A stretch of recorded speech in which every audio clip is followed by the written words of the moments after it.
David Kelly et Wouter Basson étaient clairement en contact depuis un certain temps.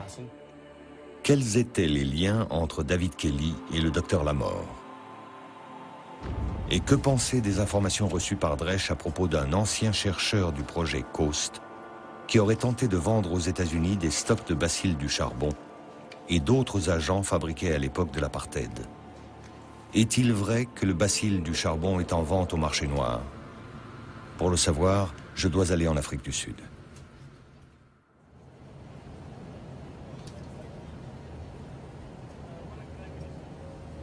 Dans l'avion, je survole le pays où a pris corps ma hantise des armes biologiques. J'ai grandi en Rhodésie, une colonie britannique dirigée par sa minorité blanche.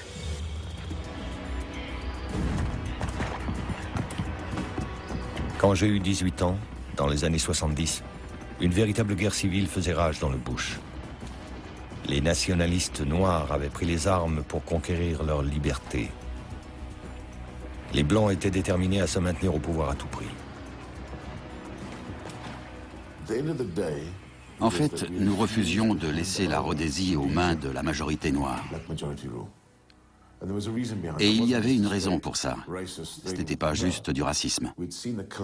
Nous avions vu s'effondrer des pays, de l'Ouganda jusqu'au Ghana. Toutes les colonies britanniques qui étaient devenues indépendantes avaient sombré dans l'anarchie. Il n'était pas question que ça arrive en Rhodésie. C'est moi, en 1977, quand j'ai rejoint les Selous Scouts. Jim Parker est un ancien membre des forces spéciales de l'armée rhodésienne, les Selous Scouts. Un régiment d'assassins d'élite, dont la mission est d'éliminer l'ennemi par tous les moyens.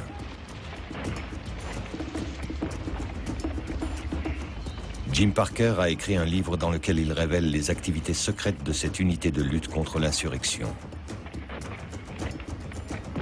Alors que les combats s'étendent et que les nationalistes noirs gagnent du terrain, les Selous Scouts se tournent vers l'utilisation d'armes chimiques et biologiques.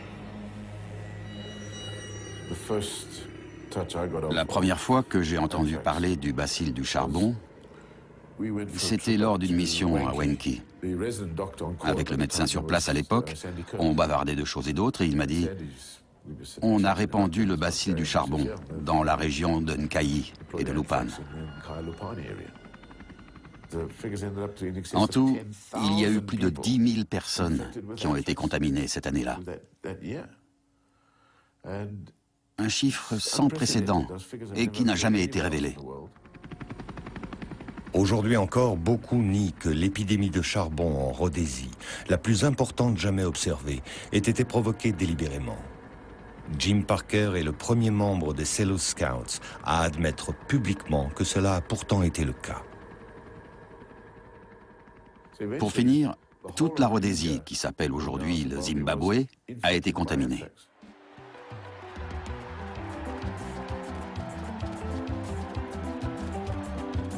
En 1980, quand un accord négocié met fin à la guerre et donne naissance à la nation indépendante du Zimbabwe, les Selous Scouts se réfugient au sud. Tous les documents top secrets, tout ce qui concernait les Selous Scouts, ont été transportés ici, en Afrique du Sud. L'Afrique du Sud devient le dernier champ de bataille de la suprématie blanche sur le continent africain. Et comme en Rhodésie, l'un des chapitres les plus sombres de l'apartheid est l'utilisation secrète des armes biologiques. Me voici dans la nouvelle Afrique du Sud. Les crimes du passé se sont effacés, mais ils n'ont pas été oubliés. Ma première tâche est d'essayer de rencontrer Wouter Basson. C'est la clé pour comprendre le rôle qu'a joué l'Occident dans les activités criminelles du projet COAST et ce que sont devenus les stocks de bacilles du charbon.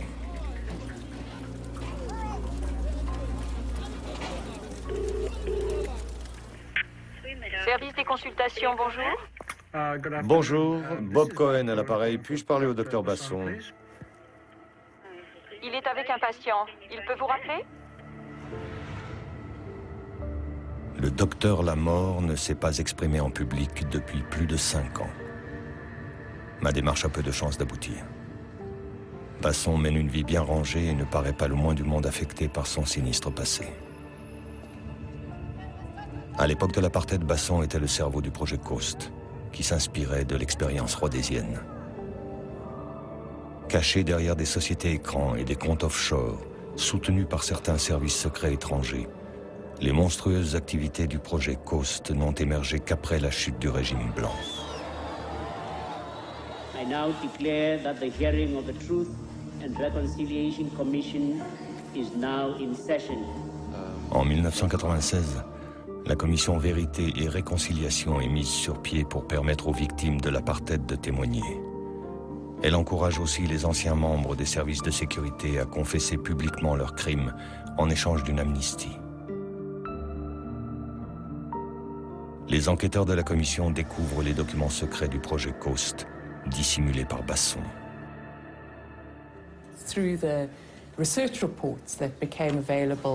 Parmi les rapports de recherche sur lesquels les enquêteurs ont mis la main et qui faisaient partie des nombreux documents découverts en possession de Basson, certains rapports faisaient clairement état de recherches sur des toxines susceptibles d'être administrées à une personne pour la tuer, tout en restant indétectables. Il s'agissait de tuer les gens sans se faire prendre.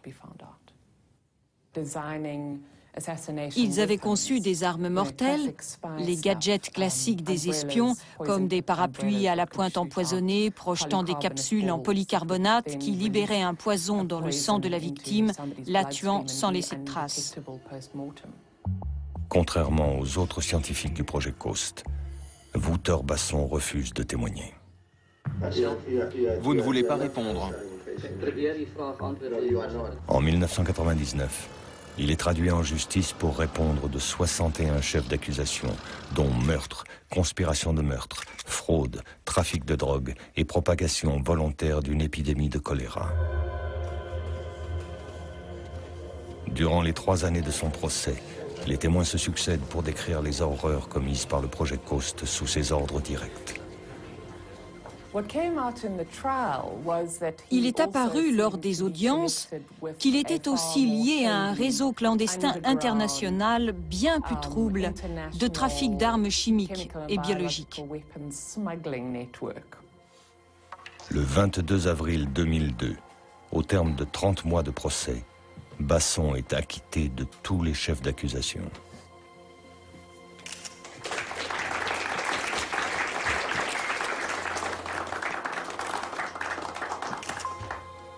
Ma réaction a été la colère. Mais les Noirs dans ce pays ont tellement l'habitude, ils sont blasés. On le savait. J'ai parlé à des gens, et on savait que ça se terminerait comme ça, qu'ils n'iraient pas en prison. Themba Molefe a couvert le procès pour le Sowetan, le plus grand quotidien noir d'Afrique du Sud. J'ai été choqué par ce que j'ai appris. Les choses que Wouter Basson était capable de faire. Il me fait peur. Il joue les innocents. Mais pour moi, ce n'est qu'un masque.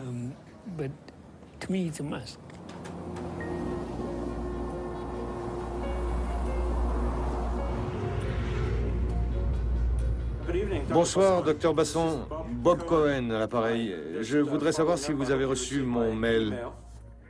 Nous avons demain et vendredi et samedi. Alors samedi peut-être. Est-ce qu'on peut essayer pour samedi? Qu'est-ce que vous diriez de samedi soir? Je vais voir comment se passe la journée pour décider d'une heure précise. Ok.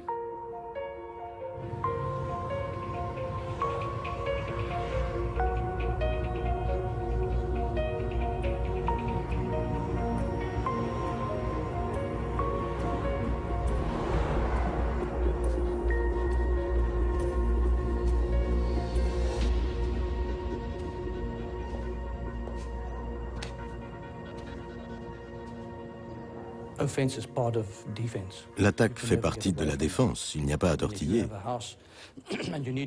Si vous avez une maison que vous voulez protéger contre les cambrioleurs, vous construisez un grand mur avec une clôture électrique, vous mettez des Rottweilers dans le jardin, des barreaux aux fenêtres, une alarme dans la maison. Et si vous vous réveillez une nuit avec un voleur dans votre salon ou votre chambre, vous pouvez être sûr qu'il n'est pas là pour papoter avec vous. La seule façon de vous défendre, c'est l'attaque. Si vous êtes costaud, vous pouvez le tabasser, mais si vous faites ma taille, c'est le pistolet ou le couteau. Basson a toujours soutenu que l'autodéfense était l'unique motivation du projet Coast. Et pour se défendre, l'Afrique du Sud blanche disposait d'alliés puissants en Occident. On a décidé de trouver des organisations qui pourraient nous aider sur le plan technologique. Il y en avait surtout au Royaume-Uni et en Amérique, et quelques-unes en Europe. On a été les voir, on leur a expliqué notre problème en leur indiquant de quelles informations on avait besoin. On en a obtenu quelques-unes, le reste on l'a acheté, emprunté ou volé. Curieusement, l'aide que nous avons reçue des Américains et des Britanniques était idéologique. Vous connaissiez David Kelly? Je l'ai rencontré à 3 ou 4 reprises, purement dans le cadre d'un échange d'informations. D'après le peu que j'en ai vu, il m'a donné l'impression d'un homme intelligent, honnête, très attaché à son travail. Vous l'avez rencontré à Porton Down? Je ne peux pas vous le dire, mais je l'ai vu plusieurs fois. Basson aurait donc bien rencontré David Kelly, apparemment pour échanger des informations. Vous êtes allé à Porton Down et Fort Detrick? Oui. Vous pouvez m'en parler? Non, parce qu'après vous allez me demander par l'intermédiaire de qui et pourquoi et comment, alors que j'ai déjà assez d'ennuis comme ça avec les gouvernements britanniques et américains. Je vous dirais juste qu'on y est allé, pas du tout dans le but de nuire à la Grande-Bretagne ou aux États-Unis. Notre unique objectif était de voir ce qu'ils pourraient faire pour nous aider et d'améliorer notre propre programme grâce à leur savoir-faire. Professeure de sciences politiques à l'Académie navale des États-Unis, Helen Perkett, grande spécialiste du projet Coast, concède que les États-Unis pourraient avoir collaboré avec le régime sud-africain. L'administration Reagan avait une politique d'engagement constructif. Il est donc possible, je n'en ai aucune preuve, mais c'est plausible, qu'il y ait eu une coopération sur certains programmes, y compris le programme d'armement biologique, entre les États-Unis et l'Afrique du Sud. Mais c'est secret défense. Quel secret l'Occident peut-il cacher sur l'ampleur de sa collaboration au projet Coast? Je me tourne vers l'une des sources de Dresch, le journaliste d'investigation Sam Saul. Le projet sud-africain était bien commode. Surtout les recherches sur le nec plus ultra des armes dont on pourrait se servir pour commettre des assassinats, en faisant en sorte que la mort ne paraisse pas suspecte. Peut-être bien que d'autres services secrets étaient intéressés par de telles armes, mais ne pouvaient pas faire les recherches eux-mêmes et se servaient de l'Afrique du Sud pour faire le sale boulot. Savoir si c'est le cas est une question qui reste ouverte.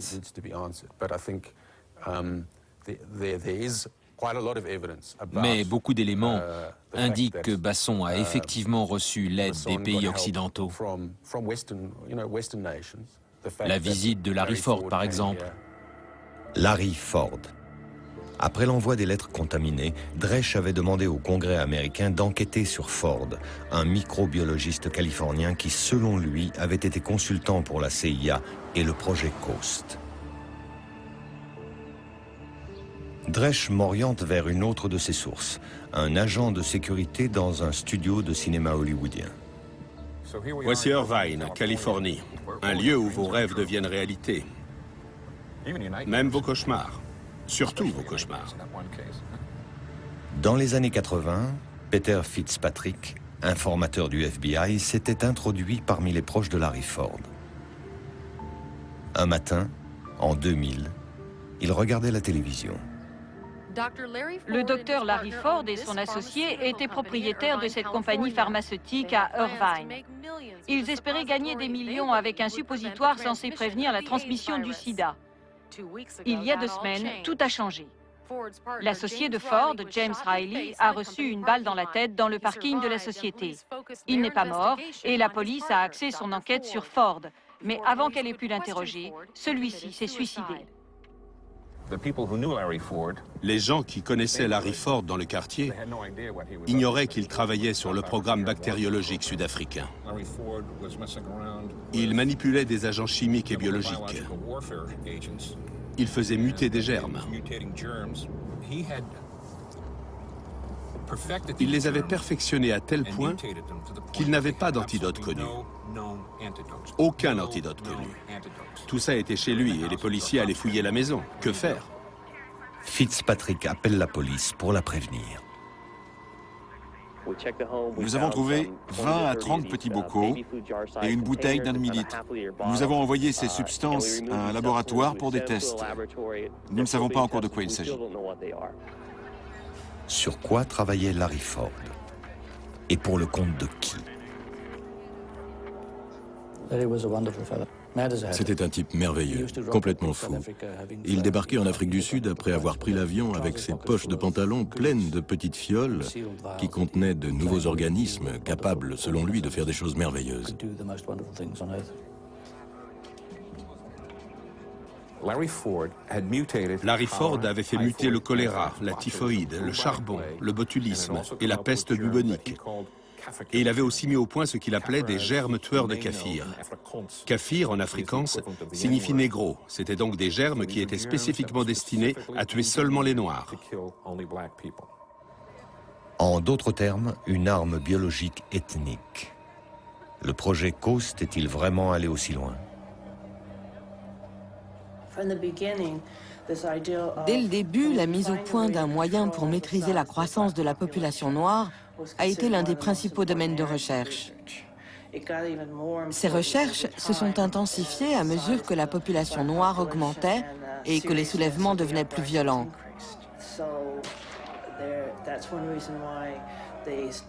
C'est une des raisons pour lesquelles ils ont commencé à travailler sur des modifications génétiques, à faire des recherches pour essayer d'élaborer des contraceptifs afin de stériliser les Noirs à leur insu. Toutes sortes de recherches qui, aujourd'hui, paraissent vraiment délirantes. On a parlé d'une arme ethnique sur laquelle travaillait le projet Coast, baptisé la bombe noire. Un projet génial, le plus amusant de ma vie.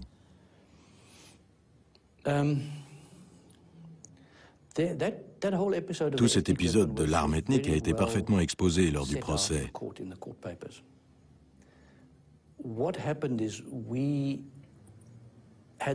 En fait, nous avions pour objectif de synthétiser une certaine protéine présente dans le sperme à des fins contraceptives. L'idée était que si on pouvait immuniser une femme contre le sperme, on la rendrait stérile.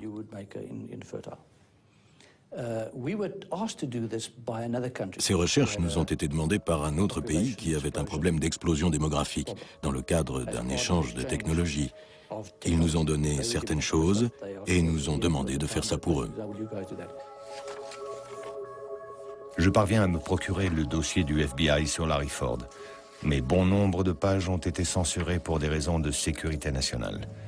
Cela laisse peu d'indices quant à son travail supposé sur une arme raciale et ses liens réels avec les renseignements américains. Les gouvernements britanniques et américains se sont donné beaucoup de mal pour faire disparaître les preuves du projet Coast. Ils ont fait pression sur l'Afrique du Sud pour qu'elle détruise ses stocks d'armes biologiques et tous les documents s'y rapportant. Basson affirme que ces stocks ont été jetés à la mer. L'eau de mer a un tel pouvoir oxydant que tout disparaît très vite. On a tout lancé après plusieurs heures de vol, je ne sais pas exactement où, j'étais assis à l'arrière de l'avion, mais le pilote doit le savoir. À un certain moment, il a ouvert la porte, on a tout jeté et on est rentré.